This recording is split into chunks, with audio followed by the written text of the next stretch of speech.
Nesse vídeo eu vou tratar com vocês a respeito do Ibovespa, que subiu forte na presente data, tratar aqui a respeito do Nubank, tratar aqui a respeito de Braskem e o caso envolvendo a Unipar, tratar sobre o real digital e o que ele pode implicar na sua vida, e tratar aqui a respeito também de Vale. Então vem comigo. Salve, salve, investidores! Como é que vocês estão? Sempre lembrando que antes de continuar, você clica no botão aqui embaixo de inscrever-se para ajudar esse canal. E na presente data, como antecipei para vocês, Ibovespa subiu 1,36%. Diante disso, o dólar acabou caindo frente ao real por conta de dados da inflação dos Estados Unidos estarem reforçando um aperto monetário inferior. Antes, se pensava que o Fed iria subir seus juros nas duas próximas reuniões do Banco Central norte-americano. Acontece que, diante desses dados de inflação, espera-se que o aperto monetário só ocorra para a próxima reunião. De qualquer forma, isso impacta na Bolsa de Valores brasileira, na percepção de risco mundial e também aqui no país. Isso influencia as decisões do Banco Central. Nesse sentido, as blue chips brasileiras como a Vale acabaram subindo, como você percebe aqui com essa alta, que foi de mais de 2%. No gráfico semanal, você percebe que a Vale está acumulando uma alta de 7%. Petrobras está subindo também um pouquinho, 1,47% na semana. E até mesmo a Eletrobras fechou com uma alta de quase 1%. Então as blue chips estão subindo aqui no Brasil. Eu já antecipo para vocês, o grosso do capital estrangeiro é direcionado ao país para Vale, Petrobras, Eletrobras e Banco do Brasil. Olhando-se aqui para o fluxo de capital estrangeiro, veja que houve uma saída aqui, foi uma correção de mercado que acabou enganando uma sardinhada, foi algo em torno de 3,8 bilhões de reais, só que só no dia 11, no pregão do dia 11, houve uma entrada de quase 3 bilhões, ou seja, tudo isso aqui voltou, e também com a alta da presente data. Não à toa que Bovespa voltou para a região dos 120 mil pontos. Então cuidado ao sair vendendo ações no momento errado, simplesmente porque você tem medo de perder todo aquele ganho que você teve no curto prazo. Esqueça isso. Ganho de curto prazo é ganho miserável. Você tem que seguir a filosofia de Charlie Munger de esperar retornos expressivos. Você não deve ficar com aquela ideia de lucro bom é lucro no bolso, que na verdade isso só vai fazer com que você extraia migalhas do mercado. Ainda temos o Bitcoin, que está subindo agora quase 3%, superando os 31 mil dólares. Então veja que o Bitcoin, em cenários de crise, ele acabou disparando. Foi o que aconteceu aqui em março, quando estourou a crise no setor financeiro estadunidense, o SVB quebrando, e isso teve uma disparada, porque as pessoas acabam ficando receosas em relação aos bancos no sistema financeiro tradicional, fogem desse legacy, passam a se apoiar no Bitcoin, e o Bitcoin continua subindo até mesmo com dados favoráveis da inflação nos Estados Unidos, porque isso significa menos aperto monetário e mais liquidez para o mercado, que se reverte também no Bitcoin. E para comprar Bitcoin, eu utilizo a Quantiferry, que é uma corretora taxa zero completamente, e ao contrário da Binance, que está aqui em cima, ela não é uma bolsa de valores como a Binance, uma bolsa de criptomoedas.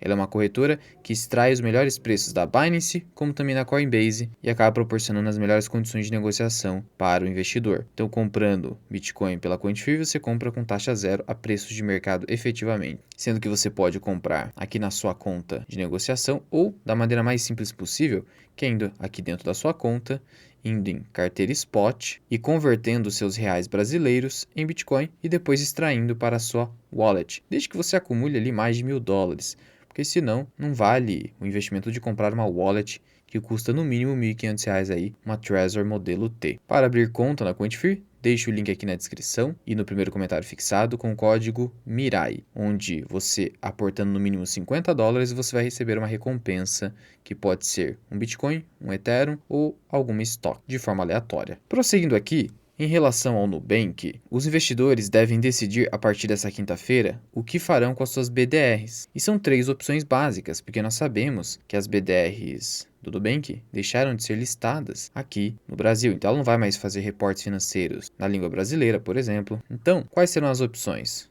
Primeira, trocar seus BDRs por ações na Bolsa Norte-Americana. Então você pode trocar a BDR do Nubank, que é NUBR33, por stocks. Então você pode fazer isso. Será uma mera conversão. A opção 2, converter suas BDRs de nível 3 para nível 1 não patrocinado, ou seja, sem participação do Nubank na emissão desses títulos. Então você não quer converter em estoque, quer permanecer no regime de BDR, você pode fazer essa conversão. E ainda você tem a opção 3, em que você simplesmente liquida as BDRs e recebe o equivalente em dinheiro. Já com desconto dos tributos devidos. Ah, Luan, qual seria a melhor opção? Eu ficar com as stocks ou com as BDRs?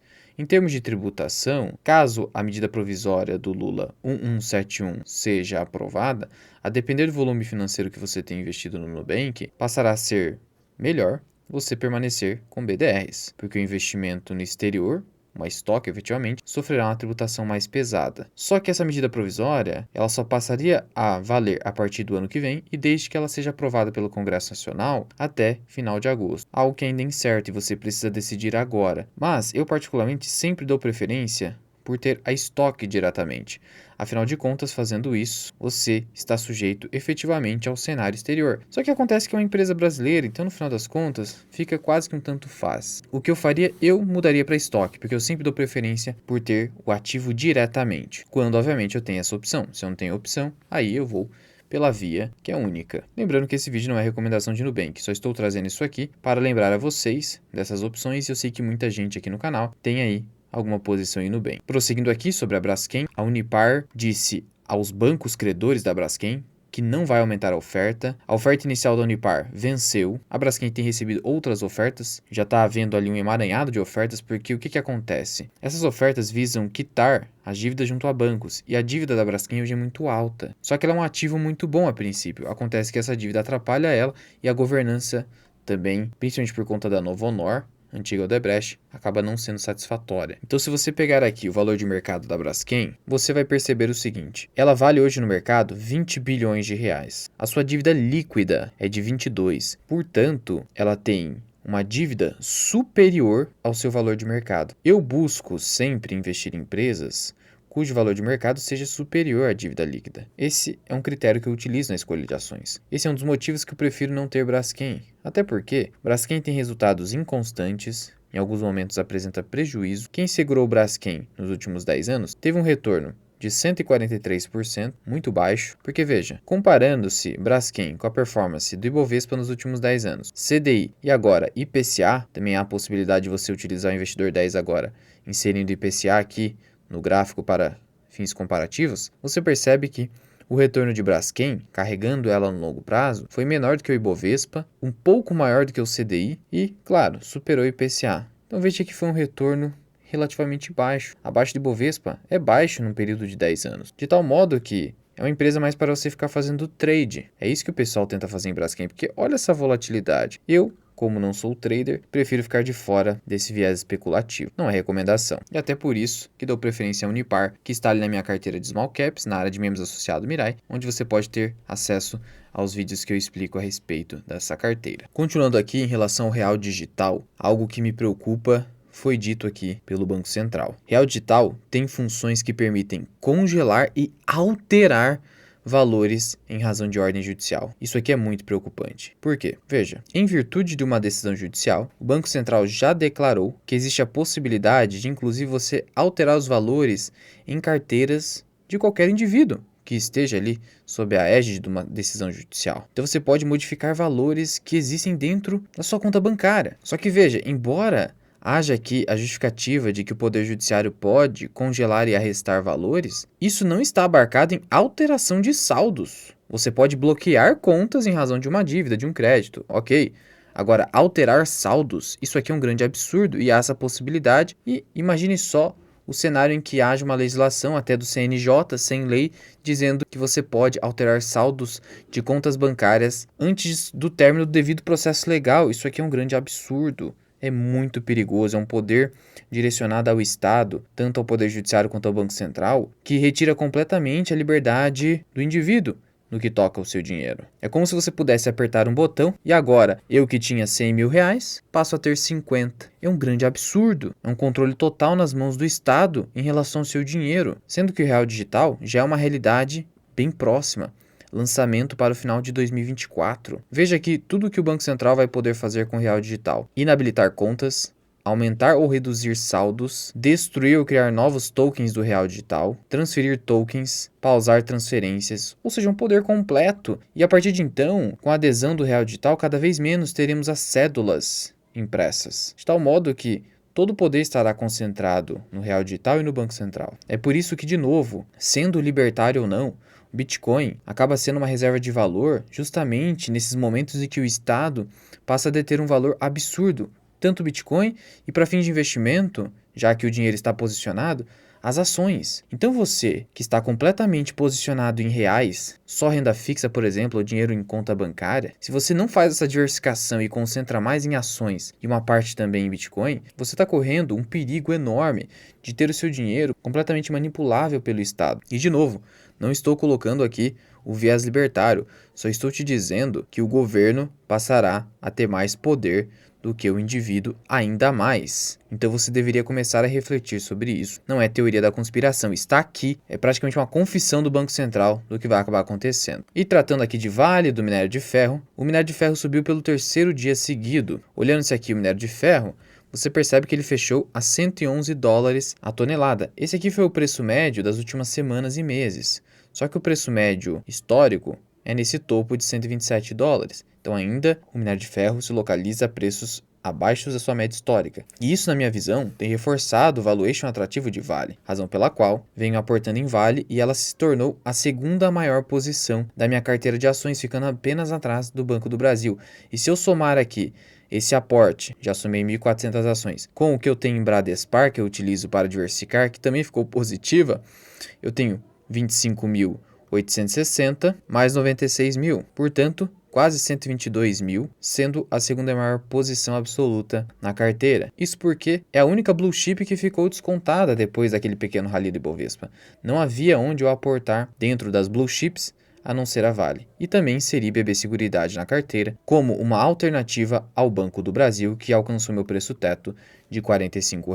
E veja, está bastante claro que esse fluxo de capital ingressando desde o dia 11 de julho está migrando para a Vale, por isso que ela acabou subindo bastante, fechando a 7% de alta na semana. Aqui na Quantifuel você pode digitar Mirai aqui na pesquisa e aqui você já vai encontrar a Vale. Colocando isso aqui no gráfico semanal, você vai ver que a alta foi de 7%, tá vendo? 7,01%. Veja que o capital estrangeiro vai migrando e o investidor inteligente se posiciona monitorando esses momentos, principalmente com as ações mais cíclicas como o Vale, que mesmo sendo cíclica, entregou um excelente retorno nos últimos 10 anos. R$ 1.000 teriam se tornado R$ 4.000, um retorno de 305%, bem acima do Ibovespa, o dobro do Ibovespa. Sendo que, entre os resultados que poderemos ter no segundo trimestre envolvendo siderúrgicas e mineradoras, a Vale será o destaque, ao contrário de Usiminas e também CSN. Essa é a opinião praticamente unânime hoje do mercado. Em relação à Vale, ela vai ser ali o destaque operacional, terá inclusive melhor em relação ao primeiro trimestre de 2023. Esses ganhos serão puxados por volumes maiores de vendas, apesar do recuo no preço do minério de ferro, como nós sabemos. Então veja que mesmo com o recuo do preço do minério de ferro, a Vale vai apresentar o resultado superior e agora o mercado já começou a precificar isso. A XP, por exemplo, prevê que os volumes irão avançar 42% no trimestre, sendo que de janeiro a março a produção foi de 66,7 milhões de toneladas e vendas de 45,8 milhões. Então, um avanço de 42% nas vendas, 45,8 vezes 1,42, teremos aí 65 milhões de toneladas vendidas, que foi praticamente a produção desse trimestre anterior. Segundo o Itaú BBA, espera-se um aumento no resultado operacional da ordem de 11%. O BTG Pactual prevê aumento aí de 10%. O BOFA, no final das contas, sendo aqui a projeção das mais conservadoras, prevê um EBITDA de 3,92 bilhões de dólares, Credit Suisse 3,95 bilhões de dólares, Itaú 4,1 e o BTG acaba sendo um pouquinho mais conservador nesse sentido, 3,7 bilhões de dólares. E a XP, por fim, 4 bilhões. Então você vê aqui que vai ficar entre 3,7 a 4 bilhões de dólares o EBITDA nesse trimestre. E se você pegar os destaques operacionais da Vale no primeiro trimestre, tivemos queda, obviamente, não tem como comparar com os resultados de 2021 e também 2022, mas veja, o EBITDA da Vale caiu consideravelmente, até por isso que a cotação desabou, e fechou a 3,6, quase 3,7. Então veja, na pior das hipóteses, o EBITDA da Vale vai ficar praticamente estagnado em relação ao primeiro tri, se concretizar a projeção do BTG, que é a mais conservadora de todas. Pegando-se a mais otimista, que seria do Itaú BBA, teremos um EBITDA saltando de 3,6 para 4,1, uma alta próxima de 11%. E como cotações acompanham resultados, Vale subir 10, 11%? Não me surpreenderia, mas veja, cuidado. Então vai subir 10, 11% já agora? Não é bem assim, já subiu 7%. O mercado se antecipa. Então, se subiu 7%, teria um espaço para subir 4, 5% ou até mais se os resultados de Vale acabarem surpreendendo o mercado. Então não fique aficionado nisso, só estou te mostrando que Vale chegou num valuation muito atrativo. Meu preço teto é R$ 75,00, até lá eu vou aportando. Se você aportar abaixo de 70, a margem de segurança é alta e que a melhora já começou a acontecer. E é isso que iremos ver nos resultados do segundo trimestre. Qualquer novidade trago para vocês aqui no canal, então já ativa o sininho aí embaixo para não perder nenhum vídeo. E se você quiser aprender mais sobre investimentos, considere se tornar membro do canal Associado Mirai. Você clica em Seja Membro, adiciona o nível 2, Associado Mirai, você tem acesso a aulas exclusivas, os aportes que eu faço na minha carteira de Small Caps, a minha carteira do 0 aos 100 mil, os aportes que eu faço nas minhas carteiras principais, aulas sobre subscrição de ações, aulas sobre Small Caps, mini curso de imposto de renda para investidores, a estratégia do Earning Yield, o indicador do Peter Lynch e muito mais. Ou, alternativamente, você pode contratar os meus serviços de consultor de investimentos, sou analista CNPI 3707, posso montar a sua carteira do absoluto zero, ou analisar o seu portfólio já existente em consulta individual comigo por Google Meet, que dura 1 hora, ou através de relatório escrito, se você assim preferir. Para me contatar, basta enviar uma mensagem via Instagram, que eu deixo aqui na descrição ou aqui na capa do canal, ou no WhatsApp Business, que fica aqui na descrição e no primeiro comentário fixado. Mas já vai deixando aqui nos comentários o que você pensa a respeito de Vale nesse momento. Muito obrigado por ter ficado comigo até aqui. Eu sou o Luan, que é o canal Mirai Investing. Até o próximo vídeo. Fui!